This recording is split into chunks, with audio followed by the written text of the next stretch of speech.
What's happening, hardscapers? This is episode 16 of the How to Hardscape podcast, where we talk to you about how you can start and grow your hardscaping business. This week, we're joined by Jeremy Martin of Willow Landscaping and Dust Killer Tools. He is here to talk with us about dust control and being OSHA compliant. We cover a 7-step process to being OSHA compliant that you can learn more about over at dustkiller.tools. This is a great episode for everyone to learn more about how you can keep you and your crews healthy while on the job site, while also attracting and retaining your employees by making your job site cleaner and healthier. Show Jeremy some love for joining us on the podcast. Screenshot this episode and tag him on Instagram at DustKillerTools or at Willow Landscaping. Let him know that you listened and some things that you took away from this episode. And without further ado, let's jump right into it. Today we are joined by Jeremy Martin. He is the owner of Willow Landscaping as well as Dust Killer Tools, which we're going to be talking about today. Jeremy, thank you for joining us on the show. Glad to be here. Jeremy, let's just get started to get to learn a little bit more about yourself. Can you give our audience a little bit of a rundown about how you got involved in this industry? Sure. How many decades do you want to go back? I grew up in the green industry. My parents had a small greenhouse, and soon I got my driver's license, so I went straight into landscaping. I worked for another company for a few years, and in 2005, my brother and I founded Willow Landscaping. In 2006, we started doing some hardscaping, and that's kind of how we got into the hardscape industry. Where does Dust Killer Tools come into play in your career, and why did it start up? So you go about 10 years, about 2016, and we started hearing mutterings about the new silica standard and how it's going to impact us. And my mantra, if you will, has always been, if I'm going to make headlines, it's going to be for my accomplishments. It's not going to be for OSHA violations. So it's not going to be a poster boy for OSHA. I didn't want those crippling fines. And so I started looking for solutions for our own crew. And there wasn't a lot of information out back then, nor was there a lot of great products out there. So we looked at one company and their solutions. We were looking at around $22,000 to set up my crew completely. That's just one crew. So that seemed a little bit extreme to me. We started looking at some other solutions that we could adapt to the saws we had already. And we started bringing in some of them, and we tried them out, and they all failed miserably. So first we blamed the vacuum. We thought we needed a bigger vacuum, connected to it. And so we went to a 2,000 CFM vacuum somebody had hooked up to these attachments. We still blew dust everywhere. Then we realized it's really attachments themselves had failures as well. And they had some core design flaws that simply would not permit them to work, at least not effectively enough to avoid some other requirements in the OSHA law. So at that point, we were pretty much starting from scratch. And we started fabbing up different things, trying different attachments for our saws, as well as on the vacuum side, building a dust collector for our own use. That was like early 2017, and we started doing that. Once we had it perfected, we looked at how much we invested in it and said, there's really no reason we can't sell this to other people as well, because other contractors are in the same boat we are. They have saws they like, they're paid for, but they're not OSHA compliant. They need some kind of solution that can enable them to use their existing saws and still comply with OSHA. Definitely. Now, these are Dust Killer Tools. These are attachments that you can use on your saws. What kind of products can you offer hardscapers that are looking to get an attachment onto their saw? Do you have attachments for table saws, hand saws, everything? So we offer support for steel and Husqvarna saws, the handheld saws, the two top brands in the industry. If we see a lot of demand for other brands, we'd probably consider that. But again, we consider those two brands the best, really, steel and Husqvarna. And we have two attachments for those saws. One is a dust extractor, which we use for cutting in place, and the other is Dust Shark. They attach with using the same bracket, but you'll use one at a time. Again, the extractor works great for cutting in place. You could use it for cutting relief joints as well, or control joints. The Shark we'll use for cutting individual pieces of pavers, wall block, etc. Then for table saws, we do offer a replacement table that would fit a 20-inch masonry saw. Well, if we'd have enough demand for, say, a 14 to 16-inch saw, we'd look at that as well. It is kind of brand generic. It is adjustable. That can fit multiple brands.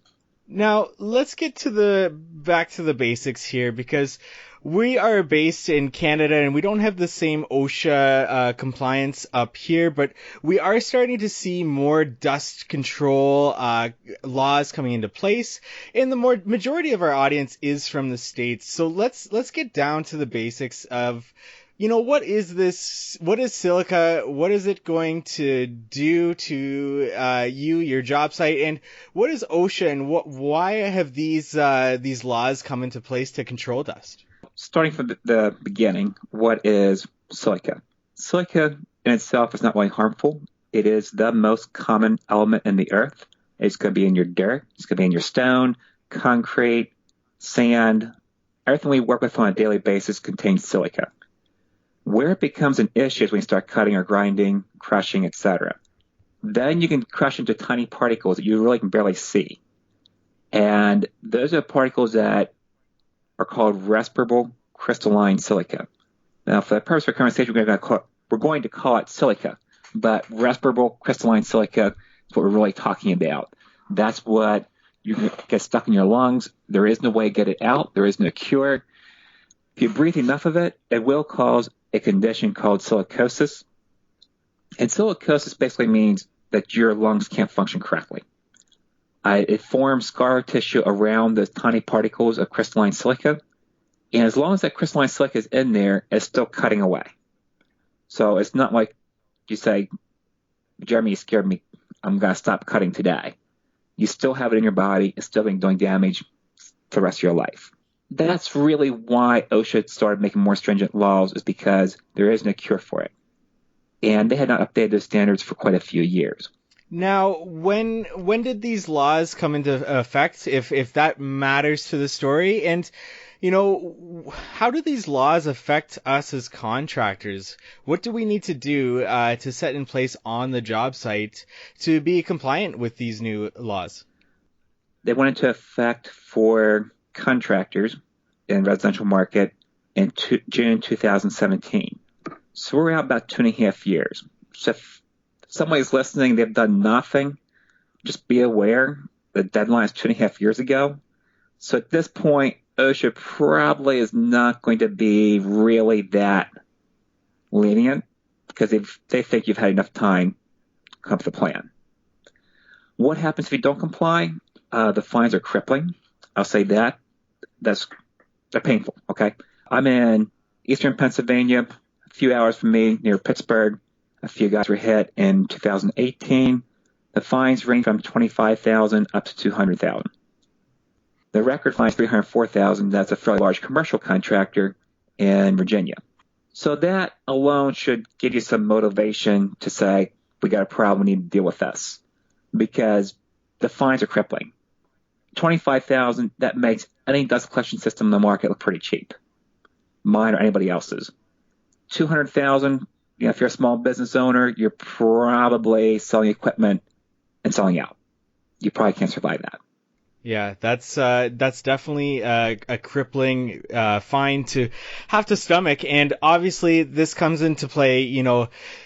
What do we need to put into place to control silica on our job sites? And like you said, it makes any dust collection system seem such a small price to pay to be able to do that. So you have a free silica control training program that you go through on your website. Can we go through some of these steps in order to be OSHA compliant as contractors in the future?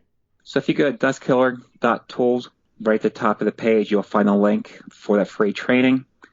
And again, like you said, 7-step action plan. Step 1 is looking at Table 1 versus Table 2.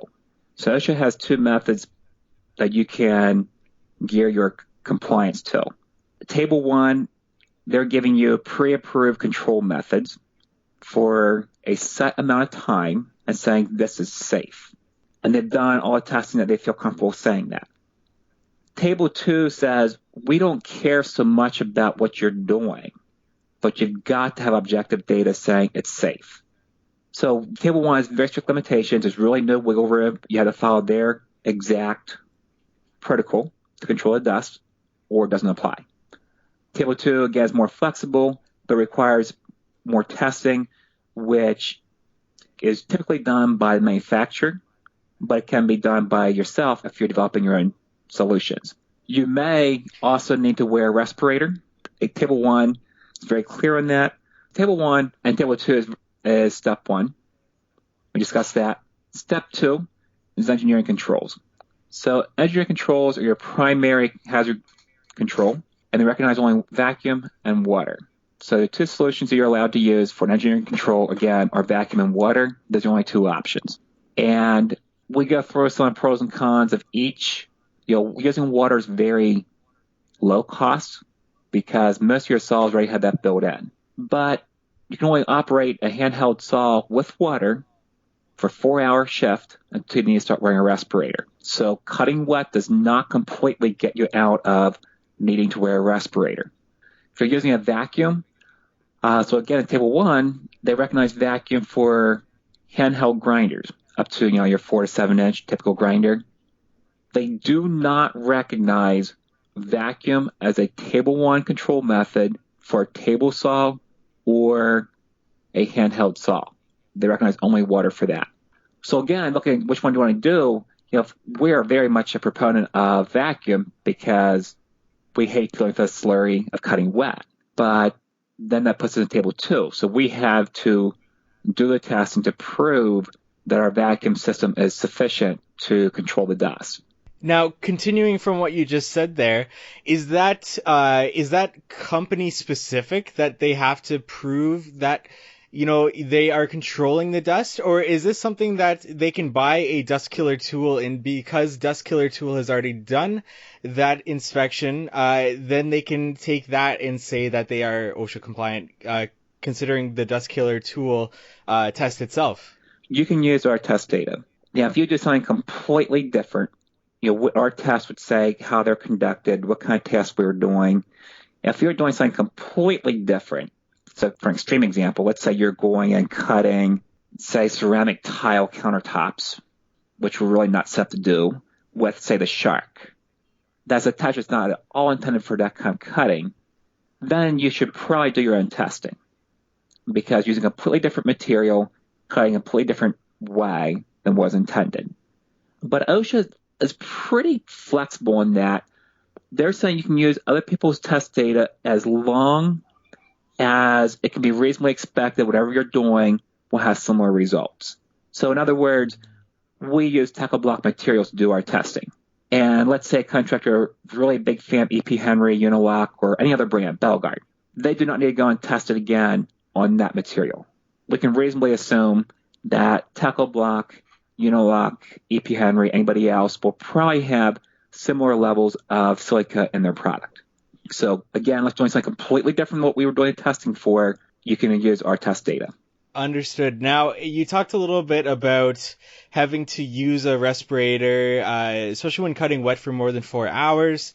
And then in general, it's just a good idea. Do you have any respirators that you would recommend somebody using on a job site? There's several basic options. One is N95, which is a paper filter, but it's not just your typical dust mask. It is considered a respirator.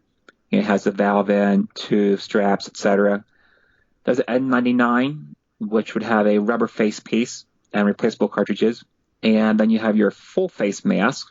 And then you have your hood respirators and some other variations of that. Going back a little bit to step 3 in our 7-step action plan, that is exposure testing. So we discussed that a little bit in our training program. How's it done? When's it required? So we already kind of discussed that if you purchase our system, you don't need to test it yourself. Now, if you decide to build your own system, then you do need to test it. And the OSHA set the levels, what you're allowed to be exposed to, and you're typically wearing an air sampling pump for a certain period of time. And there's 2 levels to think about. One is your action level, which is 25 micrograms per cubic meter of air. That's where they require you to start testing and monitoring it. 50 is a maximum. Now, this is what we call a time-weighted average, or TWA. And it gets a little complicated, probably too deep to get into in this conversation, but again, 50 is the maximum we're allowed to have. So moving to step 4, personal protective equipment, or PPE, talking about respirators, what type of respirator is required. So in table 1, again, OSHA sets it pretty clearly. They say what your shift is and when you start wearing it. Take, for example, using a handheld grinder, they would say that mortar is a worst material to be grinding, and that they're going to require you to have a half-mask respirator for an 8-hour shift. So if you've done the testing, or if you're going off of table 1 requirements, and you're looking at the PPE or respirators, your common types again are N95, N99, either paper or your rubber face piece. Both of those are half mask. They're going to have what they call an APF, assigned protection factor, of 10. That means, so I already told you that the maximum we're allowed to be exposed to over 8-hour time-weighted average is 50 micrograms per cubic meter of air. So let's say we're at 450. A respirator with a assigned protection factor of 10, cut that down to 45. So that means we're below that 50 maximum. Now let's say we have 600, or TWA 600.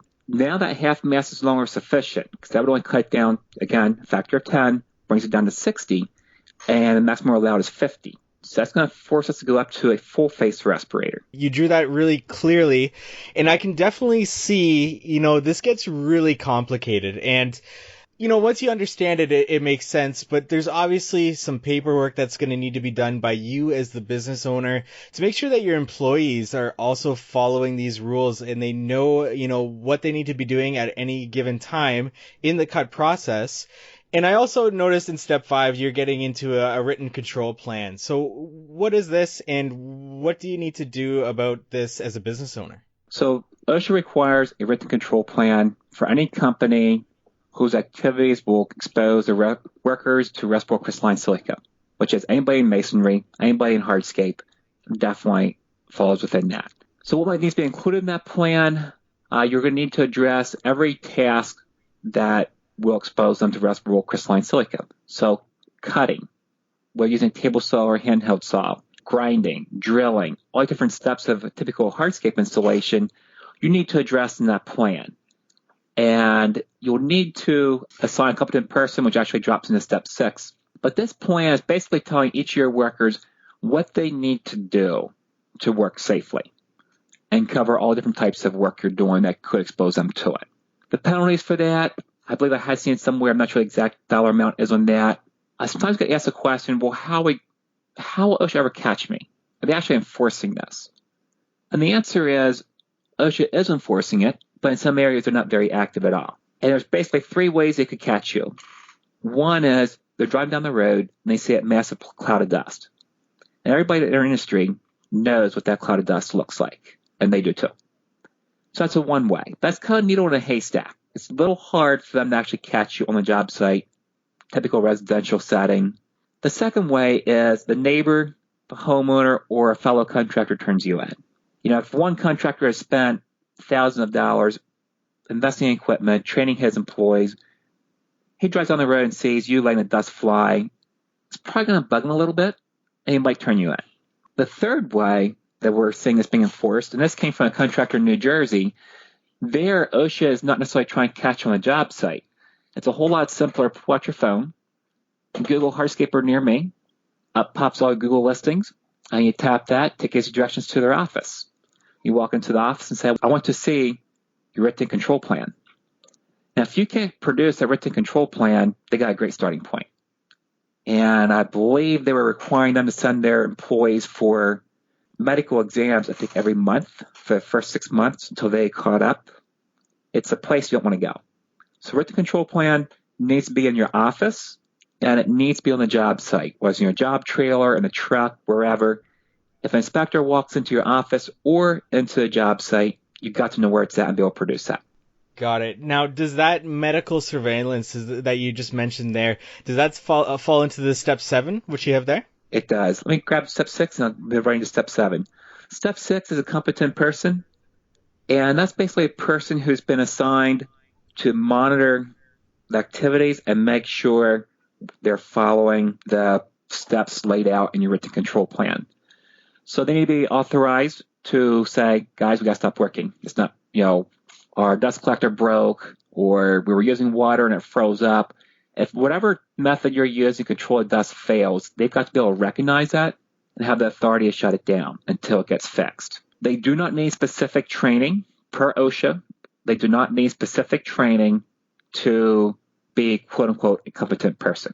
But they do need to understand the risk, understand what they're doing to control the risk, and recognize the signs of your control method failing. They do not need to be on the job site 100% of the time. I would suggest that the foreman is probably the best person to assign as being the competent person, but also have a follow-up person. If he's gone, I would have someone else who's supposed to be taking his place. Moving to step 7 of medical surveillance. There's a few scenarios where you need to do this. Basically, anytime you're required to wear a respirator 30 or more times per year, you need to conduct medical surveillance. So if you're looking at either Table 1 control methods or Table 2, anytime a single employee has to wear a respirator 30 more times per year, he's going to be required to do medical surveillance. So it has to be offered 30 days before he starts. Any activities that will subject him to levels requiring that. Have you offered every 3 years after that? The employer is responsible for the cost, and you need to retain the records for 30 years after the employee leaves you. So the documentation is pretty stringent. And you would need to, it's all done by a NIOSH certified physician, involves a chest x-ray, lung function analysis, and a few other things as well.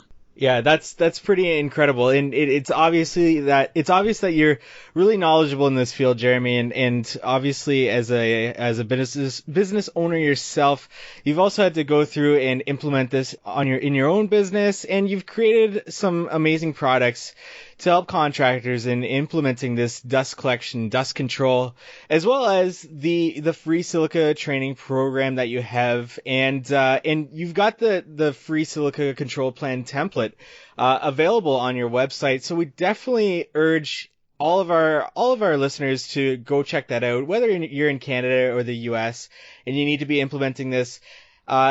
It's extremely important, and obviously, the fines speak for themselves. So Jeremy, where should our audience go to learn more about the 7-step process that you've explained here, to learn more about it and to get a more in-depth rundown about everything that they need to do? So if you go to dustkiller.tools, right in the top banner, you'll see a free select control training and a free control plan template. Just right beside the red button says learn more. Click that. I'll take you to a form to fill out. We do also offer a classroom version of this, where we combine classroom training with hands-on training. That's a 2-hour course we offer through Hardscape Dealers, which gives you a little bit more in-depth training of what the online version is. And Mike, we kind of talked about the pain points, the have-to part. OSHA's forcing us to do this, and that the crippling fines there. So it should be pretty good motivation. But I kind of consider them negative examples of why we should do this. Let me give you a couple what I consider positive reasons to do this. One, your employees will be a lot happier. We face a labor crisis in our industry. We've got to make our work look attractive to young guys or women entering the workforce. You just get a young person stepping out of high school, doesn't want to go through college. First day on the job, you have him a saw, and he's spending all day cutting in a cloud of dust. Is that really going to look that attractive to him? I think not. So that's one thing. With my own crew at Willow Gates, had some guys come up to me and say, Jeremy, if we wouldn't have dust control, we'd probably quit. We just couldn't handle that dust. So I think you're going to have happier, healthier employees. I know you will. The second thing that I think you need to look at as a positive reason to do this is your homeowner will be happier as well. And we did this for 10 years, over 10 years with no dust control. And you would not believe how much weight that dust has that you're collecting. Our one job site, we estimate about 600 pounds. That's a lot. So you think about how much that dust is blowing across the lawn, trees, house, a car, just plastering our whole home.